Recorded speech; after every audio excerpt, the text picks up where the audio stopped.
Hi, my name is Adam. A few weeks ago I purchased beautiful bow from Top Archery.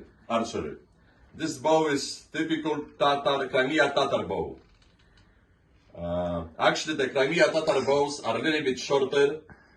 This one seems to me is kind of mixed between Crimea Tatar bows, Chinese bow and Mongolian bow. With the difference, the Mongolian bows they have kind of block on the end. Beautiful craftsmanship. I will never switch any bow for this one. Bows like this, I have similar bow in Poland 4 years ago. Actually, I purchased two of them, 25 and 50 pounds.